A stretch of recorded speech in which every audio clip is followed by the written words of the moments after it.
अस्सलाम वालेकुम, मैं हूं अली रहमान और आप देख रहे हैं ट्यूटोरियल्स टाउन। आज की इस क्लास में हम देखेंगे कि वेक्टर शेप्स किस तरह से बनाई जाती हैं और उनको एडिट कैसे किया जाता है और कलर वलर देख लेंगे, जो भी चीज़ें होंगी। सो वीडियो स्टार्ट करने से पहले अगर आपने मेरा चैनल सब्सक्राइब नहीं किया तो सब्सक्राइब कर लीजिए और बेल आइकन ज़रूर हिट कीजिएगा ताकि आपको मेरी न्यू आने वाली वीडियोज़ के नोटिफिकेशंस मिल जाए। तो चलते हैं स्क्रीन पर और देखते हैं कि वेक्टर शेप्स को किस तरह से यूज़ किया जाता है।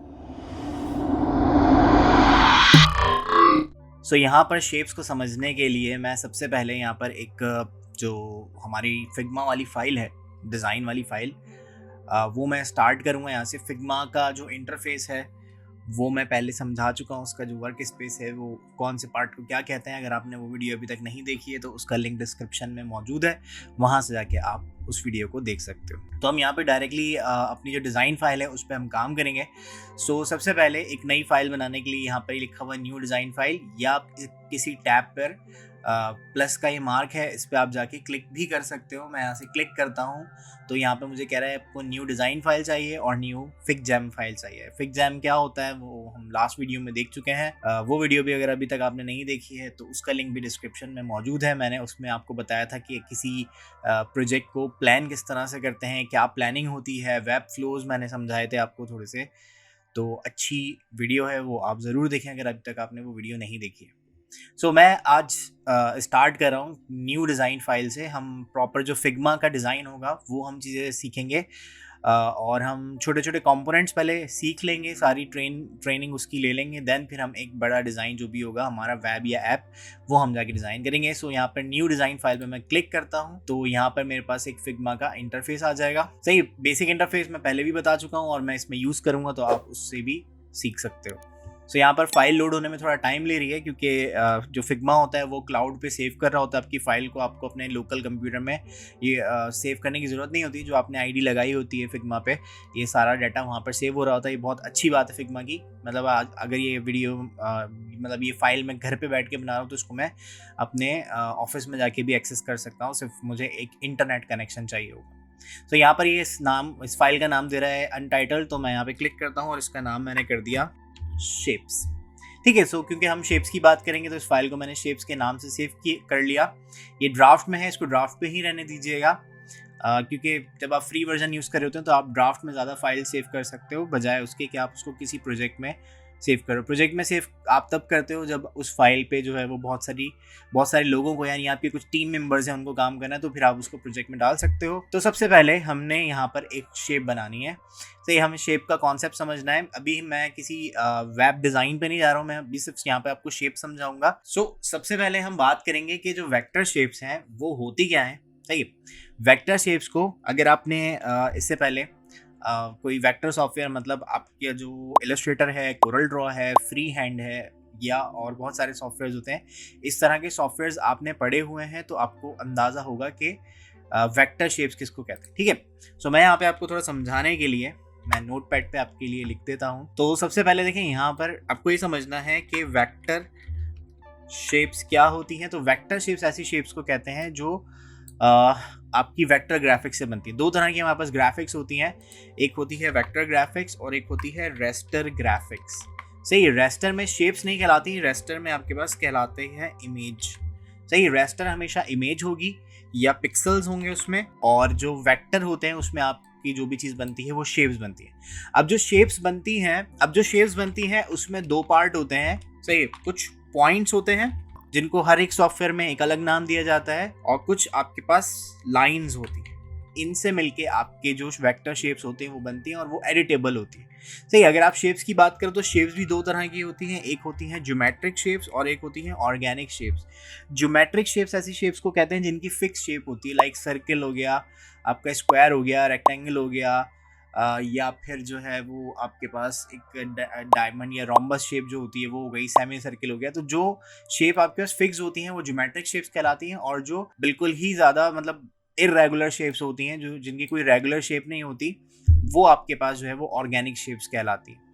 तो कोई भी शेप हो, आपकी ज्योमेट्रिक शेप हो या ऑर्गेनिक शेप हो, वो बनती इन दो चीज़ों के ही कॉम्बिनेशन से, यानी पॉइंट्स और लाइन से। और ये पॉइंट और लाइन कैसे नज़र आते हैं ये समझाने के लिए मैं आपको पेंट पे समझाता हूँ। देखें, अगर सपोज मैंने यहाँ पर एक सर्किल ड्रॉ किया, तो जब आप किसी सॉफ्टवेयर में सर्कल्स बनाते हो तो मोस्ट प्रोबेबिलिटी ये होती है कि उसके पास 4 पॉइंट्स होते हैं। एक पॉइंट यहाँ होता है, मैं राइट से बना लेता हूँ, एक पॉइंट यहाँ होता है, एक पॉइंट यहाँ होता है और एक पॉइंट यहाँ होता है, जिससे ये शेप बन रहा होता है। अब इन पॉइंट्स का फ़ायदा क्या होता है, और ये पॉइंट मिले हुए होते हैं लाइन से, इस तरह की लाइन्स जो मैं बाहर ड्रॉ कर रहा हूँ, ये नहीं जहाँ ब्लैक लाइन है वो, सही है। ये मतलब कि आपकी जो शेप्स होती हैं उनका एक स्ट्रक्चर होता है और बीच में सेंटर में जो है वो कलर फिल होता है, जो भी कलर होता है वो फिल्ड होता है, और वेक्टर शेप्स में स्ट्रोक भी होती है, बाहर की तरफ स्ट्रोक भी होती है, सही है। तो ये स्ट्रोक होती है, अंदर जो कलर होता है वो फिल कलर कहलाता है। ये जो डॉट्स हैं ये पॉइंट्स होते हैं, और ये जो लाइंस हैं ये लाइंस होती हैं। किसी सॉफ्टवेयर में इनको एजेस भी कहा जाता है और किसी सॉफ्टवेयर में इनको पाथ भी कहा जाता है। इस तरह पॉइंट्स होते हैं, इनको किसी सॉफ्टवेयर में एंकर भी कहा जाता है और पाथ भी कहा जाता है। जो स्ट्रोक है उसको स्ट्रोक कहा जाता है या आउटलाइन कहा जाता है, और फिल को फिल ही कहा जाता है, ठीक है। तो अब इन शेप्स का फायदा ही होता है। इसी तरह से अगर कोई आप ऑर्गेनिक शेप्स बना रहे हो, जैसे लाइक मैंने कोई एक रैंडम शेप बना दी कुछ इस तरह से, इस शेप के पास भी पॉइंट यानी जो डॉट्स हैं वो भी हो सकते हैं और लाइंस भी हो सकती हैं। तो ऐसी कोई भी शेप जिसमें डॉट्स और लाइंस होंगी वो आपकी वेक्टर शेप कहलाती है। इसका फायदा ये होता है, कब हमें क्यों बनाते हैं, सबसे पहली चीज थी व्हाट। तो मैंने आपको बताया कि ऐसी शेप्स जिनके पास ये पॉइंट्स और लाइंस होते हैं तो जो है उनको आप वेक्टर शेप्स कहते हो, सही है। एक सर्किल जो है एक तस्वीर भी हो सकती है, बट तस्वीर में और इस वेक्टर शेप में फ़र्क क्या होता है, जो तस्वीर होती है उसको आप एडिट नहीं कर सकते। मतलब अगर ये सर्किल है तो मैं इसको एडिट कर सकता हूँ, इसको खींच के यहाँ तक भी ले जा सकता हूँ, तो इसकी शेप थोड़ी चेंज हो जाएगी। लाइक इसकी शेप ऐसी हो जाएगी, यानी इस पॉइंट से ये पॉइंट कनेक्ट हो जाएगा और इससे ये कनेक्ट हो जाएगा, तो फिर जो सर्किल है वो कुछ हमें इस तरह का नजर आएगा, जो सर्किल है वो चेंज हो जाएगा। तो जो वेक्टर शेप्स होती हैं उनको आप एडिट भी कर सकते हैं, पहला फायदा। दूसरा फायदा ये होता है कि आप वेक्टर शेप्स को कितना भी स्ट्रेच कर लेते हो वो पिक्सेलेट नहीं होती वेक्टर शेप्स, सही। अब वेक्टर शेप्स सिर्फ सिंपल शेप्स नहीं होती, इसमें आपका कोई लोगो भी बन सकता है, इसमें आपको कोई वेक्टर आर्ट भी बन सकता है, कोई इलस्ट्रेशन भी बन सकती है। तो ये फायदा होता है आपकी वेक्टर ग्राफिक्स का। और तीसरा फायदा ये होता है, पहला फ़ायदा ये होता है कि आप उसको एडिट कर सकते हो, दूसरा फ़ायदा ये होता है कि वो पिक्सेलेट नहीं होती, तीसरा फ़ायदा ये होता है कि आपकी जो वेक्टर शेप्स होती हैं वो आपकी रेस्टर ग्राफिक्स से हल्की होती हैं। हल्की मीन्स कि आप जब कोई चीज़ कंप्यूटर में इंस्टॉल करते हो, डाउनलोड करते हो, तो वो लाइक केबीज़ में, एमबीज़ में होती है। तो अगर आपने कोई तस्वीर लगाई है फाइल में, तो सपोज़ अगर वो 10 केबी की है, छोटी सी तस्वीर को ही ले लेते हैं, और उसके मुकाबले में आपने कोई शेप बनाई है, तो वो अगर 10 केबी की इमेज जितनी आपने कोई शेप बनाई है तो हो सकता है वो 2 केबी की हो, या इससे भी कम हो सकती है, या इससे थोड़ी ज़्यादा भी हो सकती है। लेकिन वो इमेज या जो रेस्टर इमेज होती है, मैं ऐसी इमेज की बात कर रहा हूँ जो जिसमें सिर्फ सिंपल कोई वेक्टर आर्ट ही बना हुआ। तो ऐसी कोई भी ग्राफिक्स होती है या शेप्स होती हैं जो पॉइंट्स और लाइंस पे एग्जिस्ट करती हैं, एडिटेबल हो सकती हैं, पिक्सेलेट नहीं होती हैं, वो सब आपकी वेक्टर शेप्स कहलाती हैं, सही। अब कब बनानी है आपको वेक्टर शेप, जब आपको ज़रूरत पड़े। कोई आपको सर्किल बनाना है, कोई आपको स्क्वायर बनाना है, या आपको कोई ऐसी चीज़ बनानी है कि लाइक आपको स्ट्रेच करनी पड़ सकती है, तो वो सब चीज़ें आप जो है वो वेक्टर शेप की फॉर्म में बनाते हो। सो होप ये चीज़ आपको समझ आ गई होगी। अब हम सॉफ्टवेयर पे चलते हैं और देखते हैं कि कौन कौन से जो टूल्स हैं सॉफ्टवेयर में वो शेप्स बना सकते हैं। तो यहाँ पर 2 तरह के टूल्स मुझे नज़र आ रहे हैं। एक ये आपके पास टूल मौजूद है रेक्टेंगल, आप इस एरो पे क्लिक करोगे तो यहाँ पे आपको दिखा रहा है लाइन, एरो, एलिप्स और पॉलीगन, स्टार। तो ये सारी आपके पास जो मैं बात कर रहा था ज्योमेट्रिक शेप्स की, ये वो शेप्स हैं। ये लाइन और एरो को हम शेप काउंट नहीं करते। शेप आप एक ऐसी शेप को कहते हो, मतलब एक ऐसी चीज़ होती है जिसकी बाउंड्री इनक्लोज्ड हो, यानी जिसकी बाउंड्री बंद हो, वो चीज़ आपके पास शेप कहलाती है। अगर वो बाउंड्री बंद नहीं है तो वो चीज़ लाइन ही कहलाएगी। तो यहाँ पर लाइन, एरो, ये सब चीज़ें। तो रेक्टेंगल बनाने हैं, मैं जाता हूँ। अब देखें यहाँ पर रेक्टेंगल का वर्ड दिया हुआ है, बट यहाँ कहीं स्क्वायर नहीं दिया हुआ, तो इसका मतलब रेक्टेंगल भी आप इसी टूल से बनाओगे और स्क्वायर भी इसी टूल से बनाओगे। शॉर्टकट की आप याद करना चाहते हो तो यहाँ से आप शॉर्टकट कीज याद कर सकते हो। सो मैं यहाँ पे एक रेक्टेंगल ड्रॉ करने जाता हूँ। तो आप सिंपल देखें, बहुत सारे तरीके हैं, जैसे आपके दूसरे सॉफ्टवेयर में होते हैं वैसे यहाँ पर भी आप क्लिक करो, ड्रैग कर दो, ये आपके पास एक रेक्टेंगल बन गया। अगर आप स्क्वायर बनाना चाहते हो, मैं टूल दोबारा से सिलेक्ट करता हूँ और शिफ्ट प्रेस करके आप ड्रॉ करोगे तो यहाँ पर बन जाएगा आपके पास एक स्क्वायर। सेम यही चीज़ आपके दूसरी शेप्स में भी होगा। मैं हर एक शेप में बताऊंगा नहीं, क्योंकि इस वीडियो में चीज़ें थोड़ी ज़्यादा हैं बताने के लिए, तो वीडियो बहुत लंबी ना हो। तो कोई भी आप शेप बनाओगे वो ऐसे ही बनेगी। फिर तीसरी चीज़, अगर आपको कोई शेप फिक्स साइज पे बनानी है, सपोज आपको कोई रेक्टेंगल फिक्स साइज का बनाना है, तो आप क्या करोगे, आपके पास तरीका ये है कि आप सिंपल क्लिक कर दो या ड्रॉ कर लो। क्लिक करेंगे तो आपको एक 100 बाय 100 का स्क्वायर दे देगा, और दूसरी शेप में भी इसी तरह से 100 बाय 100 की एक शेप मिल जाएगी। बट मुझे 100 बाय 100 नहीं चाहिए, सपोज मैंने क्लिक कर दिया तो भी आपको 100 बाय 100 ये फिक्स शेप का साइज है जो आपको फिग्मा देता है। सो मैं क्या करता हूँ, मैं यहाँ से जाके अपनी मर्जी की एक शेप ड्रॉ कर लेता हूँ। ठीक है, यहाँ नीचे साइज लिखा हुआ दिखा रहा है। हमेशा जब भी आप साइज लिखा हुआ देखते हो, लाइक ये दे रहा है आपको सपोज 250x60, सही है। सो हमेशा जो भी चीज़ पहले बताई जाती है वो होती है चौड़ाई यानी विड्थ, और जो बाद में बताई जाती है वो होती है हाइट। सो ये आपको बता रहा है कि इसकी विड्थ इतने पिक्सल्स है, क्योंकि हम फिग्मा पे जो भी डिज़ाइन कर रहे हैं वो हम जो है स्क्रीन पे दिखाने के लिए डिज़ाइन कर रहे हैं, और स्क्रीन पे जो भी चीज़ होती है वो पिक्सल्स में होती है, वो इंचेस या सेंटीमीटर में नहीं होती। तो ये यहाँ यूनिट लिखना इन्होंने ज़रूरी नहीं समझा, क्योंकि उनको पता है कि लोग जो भी डिज़ाइनर होंगे उनको पता होगा कि ये पिक्सल्स में ही सारा काम स्क्रीन पे होता है। अब मुझे इसको अपनी मर्जी का कोई साइज़ देना है, सपोज मुझे इसको कोई वेबसाइट की नेविगेशन बनानी है, और नेविगेशन का साइज़ मैंने पिक किया हुआ है कि वो होगी 200 बाय 40 की। तो अब मैं क्या करूंगा, मैं इसको सिलेक्ट करूंगा। किसी भी शेप को आप सिलेक्ट करोगे, अभी हम यहाँ पे ज्योमेट्रिक शेप्स बना रहे हैं, मैं उसमें ही आपको बता रहा हूँ थोड़ा बहुत एडिट का ऑप्शन। तो मैं जैसे ही इस पर क्लिक करता हूँ, देखें साइड में ये आपके पास इस शेप की जितनी भी प्रॉपर्टीज हैं वो सामने आपके डिजाइन वाले टैब में आ रही है। यहाँ पे डिजाइन, प्रोटोटाइप और इंस्पेक्ट 3 टैब्स हैं। अगर आपके पास प्रोटोटाइप सामने खुला हुआ है तो ये नहीं आएगा, अगर आपके पास इंस्पेक्ट सामने खुला हुआ है तो आपके पास कोडिंग आएगी उसकी। तो अगर ये ऐसा आ रहा है तो आपको डिज़ाइन पे जाके पहले क्लिक करना पड़ेगा, तो इस शेप की वो प्रॉपर्टीज़ आपको बता रहा है। अब प्रॉपर्टीज़ में क्या क्या बता रहा है आपको, कि आप इसको यहाँ से अलाइन करवा सकते हैं। सही, अलाइन अभी डिसेबल है क्योंकि मैंने एक ही शेप सेलेक्ट की हुई है, और मैंने अपना पेज नहीं लिया अभी तक, यानी जो फ्रेम होता है, स्क्रीन नहीं ली अभी तक मैंने। मैं सिर्फ ऐसी रैंडम फ्री वर्क स्पेस में मैं शेप्स बना रहा हूँ। फिर यहाँ पे दिया हुआ है इसका एक्स एक्सिस और इसका वाई एक्सिस, मतलब ये कोऑर्डिनेट्स दिए हैं आपको कि कहीं आपको इसको रखना है तो आप इसको यहाँ से मूव करवा सकते हो, एक्स एक्सिस पे मूव करवा सकते हो या वाई एक्सिस पे मूव करवा सकते हो। मैं कैसे कर रहा हूँ इसको, मैं वाई पे क्लिक करता हूँ और माउस को आगे पीछे यानी लेफ्ट राइट मैं मूव कर रहा हूँ, तो ये ऊपर नीचे हो रहा है वाई एक्सिस पे, और एक्स एक्सिस पे जाके मैं लेफ्ट राइट मूव करूँगा तो ये आपका एक्स एक्सिस पे मूव हो रहा है। ठीक है, अब यहाँ पर नीचे दिया हुआ है डब्ल्यू, डब्ल्यू मीन्स विद। आप इसको यहाँ से रैंडम कम करनी है, ज़्यादा करनी है तो आप कर सकते हो, या फिर यहाँ पे ऑप्शन दिया हुआ है 280 लिखा हुआ है, जो ये इसका साइज़ दिया हुआ है। मैं यहाँ पे मैंने जो आपको साइज़ बताया 200 बाय 40, तो मैंने 200 लिख के इंटर प्रेस किया तो ये 200 कर देगा इसको। और बराबर में है हाइट, आप यहाँ से जाके क्लिक करके और 40 कर देंगे तो इसकी हाइट चेंज हो गई। सही, आगे आपको ये लिंक दिया हुआ है, अगर आप चाहते हो कि मैं हाइट बढ़ाऊँ उसके मुताबिक जो अभी विद है, यानी शेप का डिज़ाइन यही रहे, सिर्फ साइज बड़ा हो जाए, तो आप क्या करोगे, आप यहाँ से जाके इसको लिंक कर सकते हो।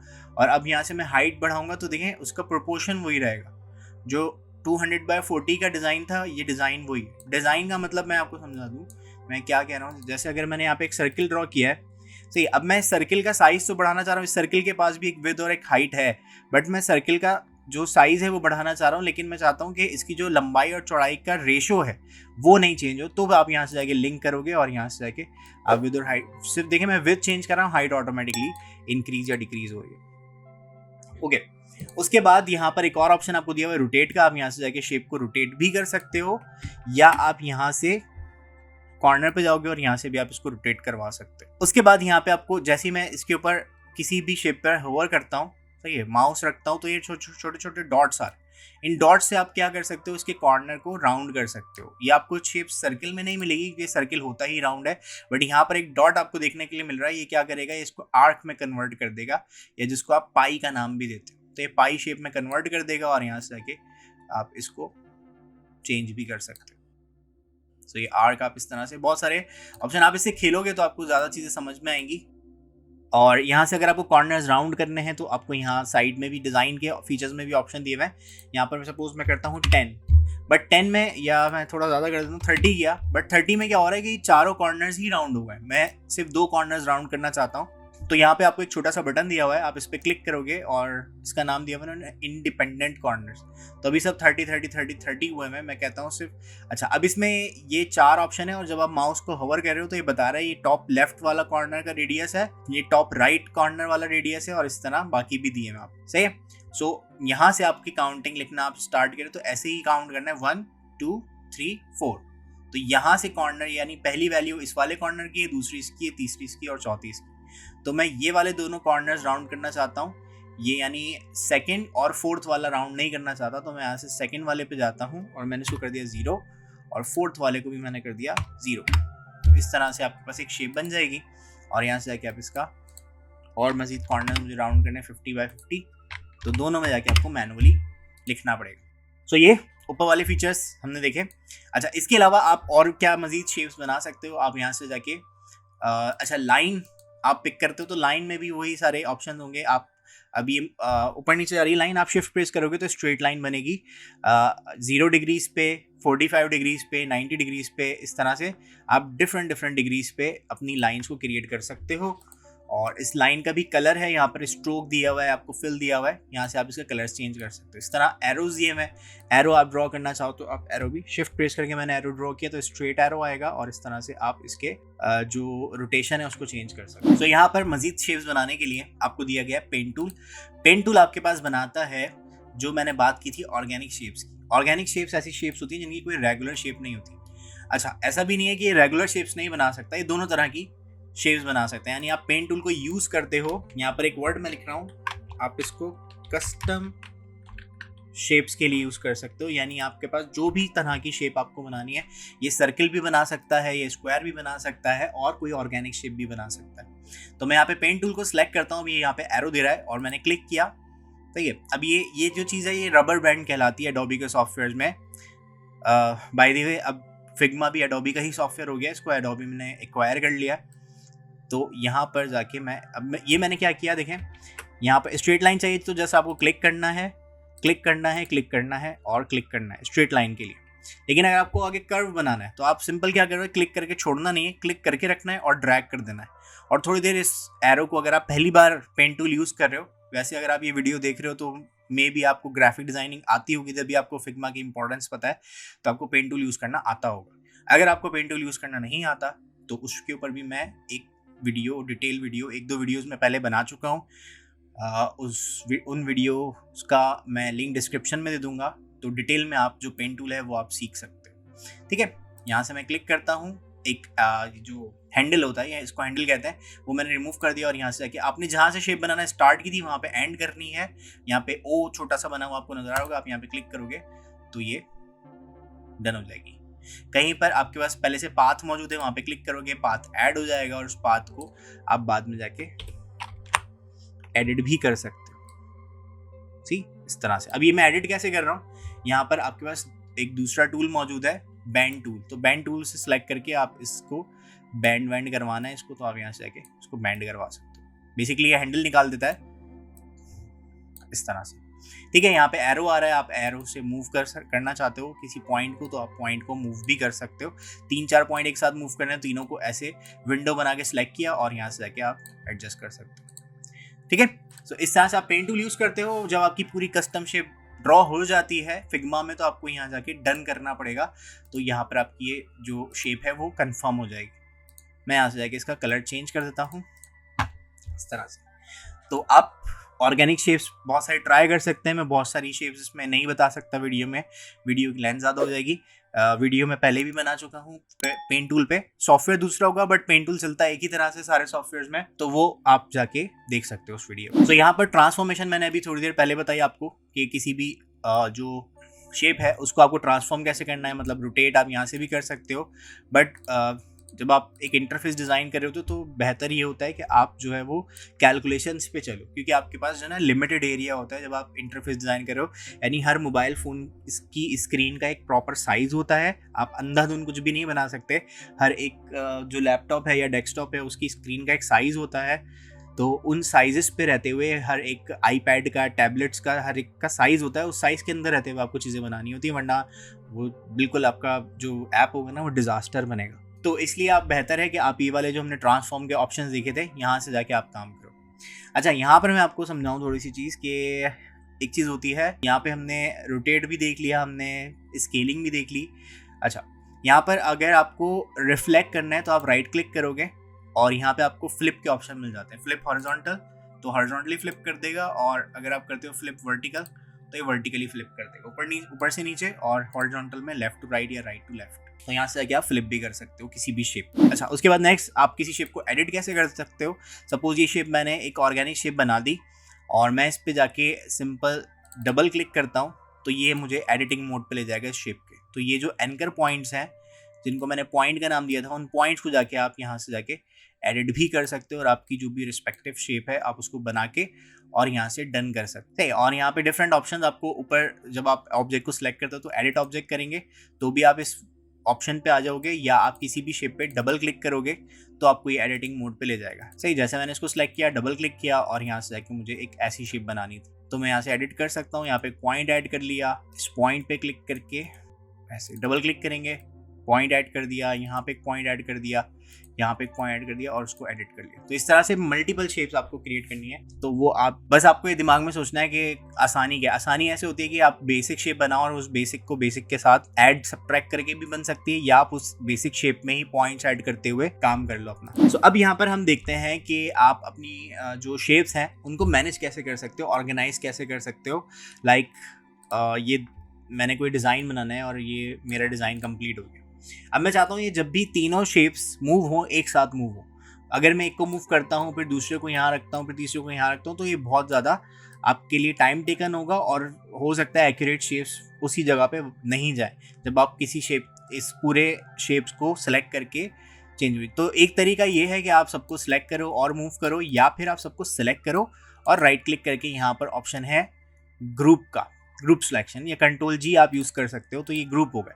अब मैं किसी भी एक को सिलेक्ट करूंगा, ये पूरा ग्रुप मूव करेगा। अगर आप किसी भी शेप को अनग्रुप करना चाहते हो तो आप राइट क्लिक करो और यहाँ से जाके आप इसको अनग्रुप भी कर सकते हो। सही है। अच्छा, एक और फायदा ये होता है जब आप बहुत सारी शेप सिलेक्ट करते हो तो यहाँ पे छोटा सा डॉट आ रहा है, इस डॉट से आप शेप्स को आगे पीछे, यानी इसकी जगह ये वाली शेप आ जाए, इसकी जगह ये वाली शेप आ जाए, तो वो भी आपके पास एक अच्छा फीचर आपको फिग्मा ऑफर करता है। तो यहाँ से आप ये कर सकते हैं। अच्छा, उसके बाद ग्रुप अनग्रुप के बाद आपके पास होती है अलाइनमेंट। अलाइनमेंट अगर आपको करनी है, मैं पहले अनग्रुप कर लेता हूँ, ग्रुप फॉर्म में अलाइनमेंट नहीं हो सकती। तो अलाइनमेंट करने के लिए मैंने ये वाली शेप का साइज़ थोड़ा सा बढ़ा दिया और इस शेप का साइज़ मैं कम कर लेता हूँ। शिफ्ट प्रेस, अच्छा साइज़ जब कम करेंगे तो या देखें उसकी शेप ख़राब कर रहा है, आप शिफ्ट प्रेस करोगे तो फिर शेप ख़राब नहीं होगी, कंस्ट्रेन प्रोपोर्शन पे फिर वो साइज़ चेंज होगा। अच्छा, कलर चेंज करने के लिए यहाँ पर हम क्या करेंगे, मैं यहाँ पे शेप को सिलेक्ट करता हूँ और यहाँ पे आपको एक ऑप्शन मिल रहा है फिल का और दूसरा ऑप्शन है स्ट्रोक का। ठीक है, फिल में आपको एक कलर नजर आ रहा है, अगर आप इस कलर को हटा दोगे तो ये ट्रांसपेरेंट शेप हो गई। शेप डिलीट नहीं हुई है, शेप का जो कलर है वो हमने ऑफ कर दिया है। तो अगर आप किसी शेप का कलर ऐड करना चाहते हो तो यहाँ पे आप प्लस पे क्लिक करोगे, कलर ऐड हो गया। अब या तो आपको कोड पता होगा तो आप यहाँ से जाके कोड डाल सकते हो कलर का, या आप इस कलर पे क्लिक करोगे तो यहाँ पे एक बहुत अच्छा सा आपके पास कलर पिकर पैनल ओपन हो जाएगा। इसमें सबसे पहले आप ये बताओगे कि यहाँ पे आपको एक सॉलिड कलर फिल करना है, या आपको लीनियर मतलब gradient, radial gradient, angular gradient, diamond gradient, या कोई तस्वीर आप लगाना चाहते हो या कोई वीडियो लगाना चाहते हो। तो अभी मैं सॉलिड कलर ही यूज़ करना चाहता हूँ तो मैंने सॉलिड कलर कहा कि ये रेड कलर आ जाए और आप यहाँ बाहर क्लिक कर दोगे तो वो डन हो जाएगा। सेकंड, मैंने इसको सिलेक्ट किया और यहाँ से आके फिल कलर पे अगेन क्लिक किया। अच्छा देखिए, यहाँ पर आपके पास कलर पिकर भी मौजूद है। सपोज अगर आपके पास यहाँ कोई तस्वीर रखी हुई है या कोई ऑब्जेक्ट रखा हुआ, उसका कलर आप पिक करना चाहते हो तो आप यहाँ से कलर पिकर पिक करके भी कहीं का भी कलर आप पिक करवा सकते हो, उठा सकते हो कलर। यहाँ से आपके पास कलर पिकर है, यहाँ से आप ह्यू बता सकते हो, कलर की फैमिली बताओगे, यहाँ से आप उसकी टॉलरेंस या सैचुरेशन बताओगे और देन आप जाके ओके कर दोगे या बाहर क्लिक कर दोगे। अगर आपको किसी ने कलर कोड दिया है तो यहाँ पे आप कौन सा कोड दिया है, उसने हेक्स कोड दिया है, RGB कोड दिया है, CSS का कोई कोड दिया है, या HSL या HSB वैल्यू दी है, तो वो आप यहाँ से इंसर्ट कर सकते हो। अगर आप RGB सेलेक्ट करोगे तो 3 वैल्यूज़ आ जाएंगी, अगर आप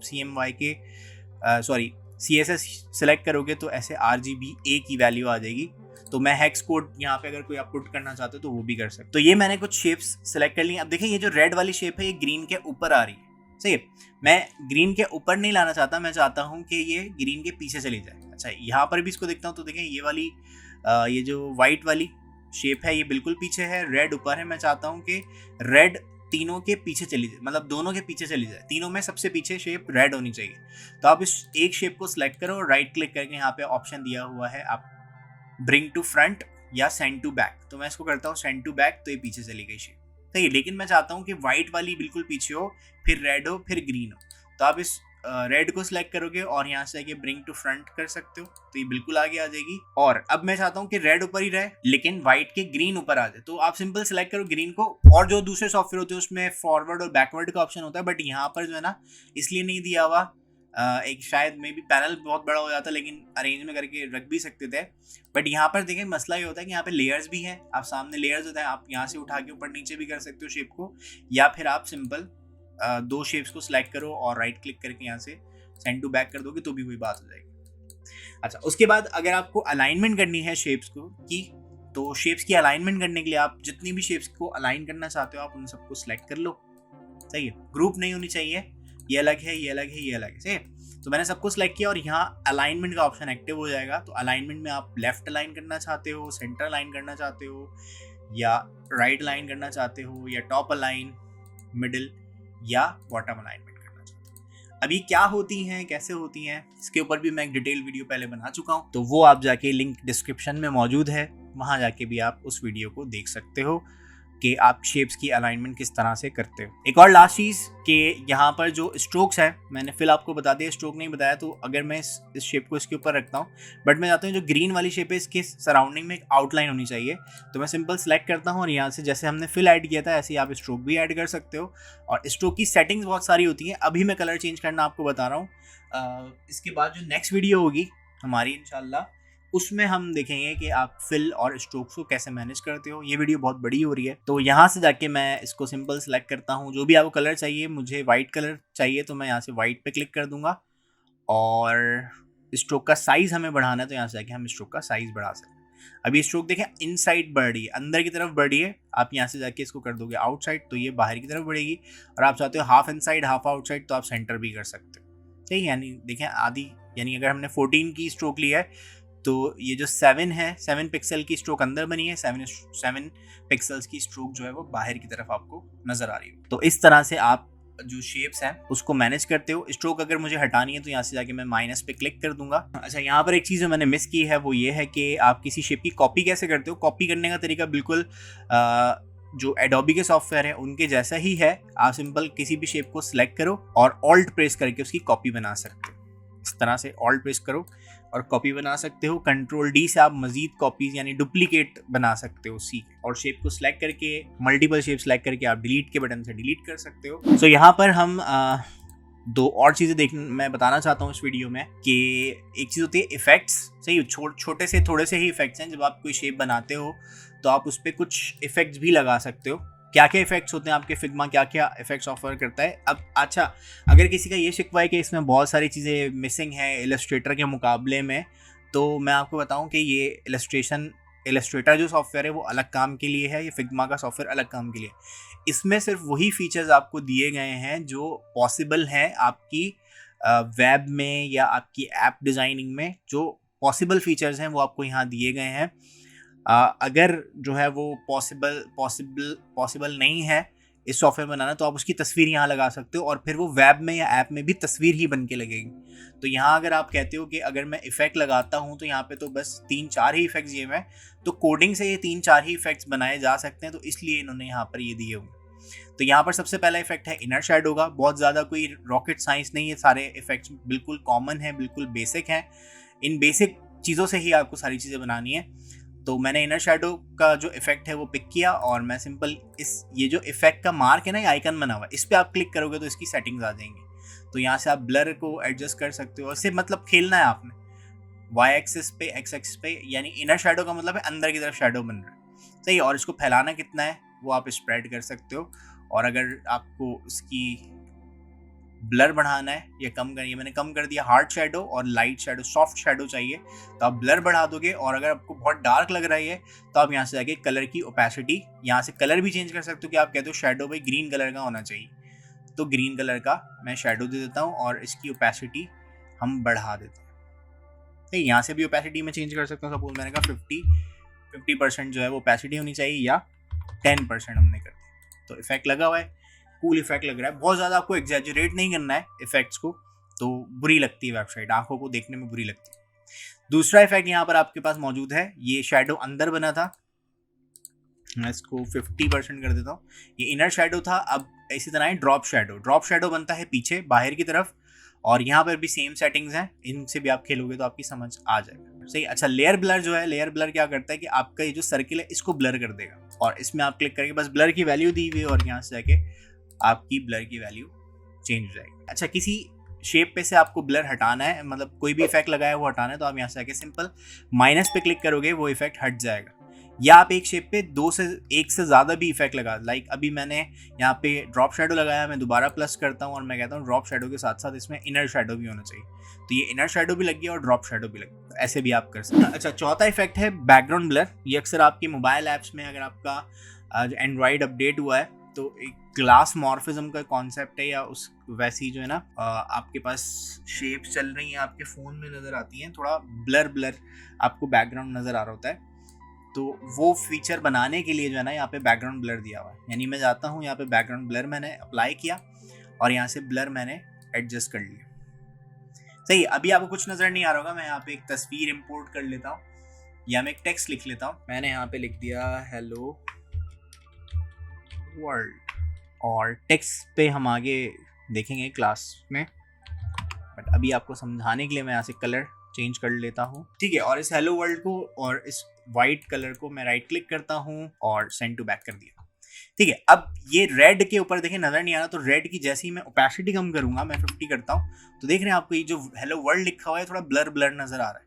सही। अगर मैं इसके ऊपर से इफेक्ट बंद करता हूँ, इस आई को क्लोज किया, तो एक्चुअल में शेप ये है और अभी बन ये रही है। तो ग्लास मॉर्फिज्म जो होता है वो वाइट कलर में होता है, तो आपको वाइट कलर में जो है ना 50% भी मैंने ज़्यादा रखा है, मैं 10% करता हूँ, तो इस तरह की जो है वो आपको नेविगेशंस नज़र आती हैं आपके फ़ोन्स में जब आप देखते हो। तो इसको मैं 80% करता हूँ, 40% करते हैं, तो इस तरह से जो है ना ये चीज़ बनी हुई है। सो लाइक आप जैसे ये वाली इमेज देख रहे हो, तो ये इस तरह की जो इमेज है, ये जो कार्ड की इमेज है, ये वाला जो काम है ये बैकग्राउंड ब्लर करता है। मैंने इसलिए दिखा दिया कि आपको शायद इस पर इतना समझ में नहीं आ रहा हो, बट ये एक बहुत अच्छा फीचर है जो कि आपके डिज़ाइन को थोड़ा इंटरेक्टिव बनाता है।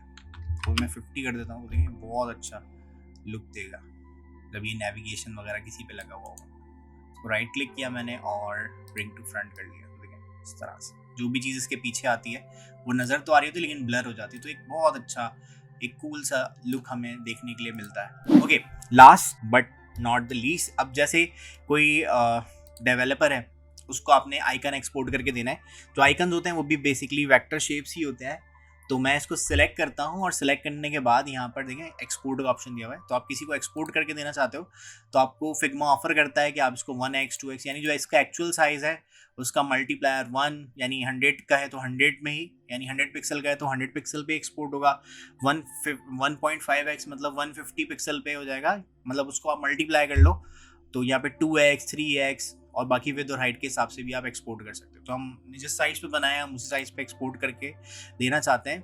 आगे सुफिक्स आप उसके नाम के साथ कुछ ऐड करवाना चाहते हो, तो नाम कौन सा पिक करेगा, ये जो आपकी लेयर का नाम है, तो उसके आगे कुछ आप लिखना चाहते हो, या आगे आप फॉर्मेट बता सकते हो, PNG में आपको एक्सपोर्ट करना है, JPEG में, SVG में या PDF में। तो मैं यहाँ से प्रीव्यू भी आप चेक कर सकते हो कौन सी शेप एक्सपोर्ट होगी।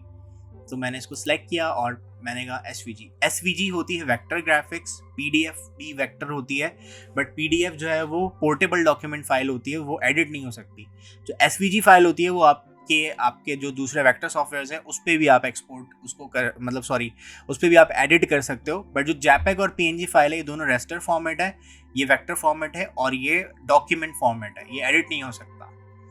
मतलब बहुत सारी कंडीशन है एडिट करने की, तो समझ लें कि 30% पॉसिबिलिटी होती है कि आपकी PDF जो है वो एडिट हो जाए। तो यहाँ पे SVG फाइल जो है मैंने आपको बताया वेक्टर ग्राफिक्स जगह भी कम लेती है, तो जब भी आपका जो एक अच्छा कोडर होगा, एक अच्छा डेवलपर होगा, वो हमेशा जब भी शेप देखेगा वो हमेशा उसको चाहेगा कि वो SVG में मिले, क्योंकि SVG जो है वो फाइल साइज़ कम रखती है। जब फाइल साइज़ कम होगा और वो चीज़ आपकी वेबसाइट में ऐप में लगी होगी तो वेबसाइट जल्दी लोड हो जाती है। तो यहाँ से जाके SVG में मैं इसको इसको एक्सपोर्ट करना चाहता हूँ, तो एसवीजी में एक्सपोर्ट किया। इसका नाम, अगर आप नाम चेंज करना चाहते हो तो आपको यहाँ पे जो भी शेप आप सेलेक्ट करोगे वो लेयर में उसकी लेयर सेलेक्ट हो जाएगी। तो आप शेप सेलेक्ट करने के बाद उसका नाम यहाँ से डबल क्लिक करके चेंज कर सकते हो। मैं इसका नाम YYY कर देता हूँ और यहाँ से आप जाके सिंपल एक्सपोर्ट करोगे तो यहाँ से आपसे वो जगह पूछ लेगा और जगह बता के आप एक्सपोर्ट कर दोगे तो आपकी जो शेप है वो एक्सपोर्ट भी हो सकती है। सो आज के लिए बस इतना ही। ये थी आज की क्लास। होप आपको पसंद आई होगी, समझ में आई होगी, और अगर समझ आ गई है तो चैनल को सब्सक्राइब कर लीजिएगा, बेल आइकन हिट कीजिएगा और वीडियो को लाइक कर लीजिए और कमेंट कर सकते हैं। अगर आपको कुछ समझ में नहीं आया तो आप पूछ सकते हो मुझसे, मैं कमेंट पढ़ता हूँ और उसका रिप्लाई भी करता हूँ। तो मिलते हैं नेक्स्ट वीडियो में, नेक्स्ट क्लास में। तब तक के लिए अल्लाह हाफिज़, अपना ख्याल रखिएगा।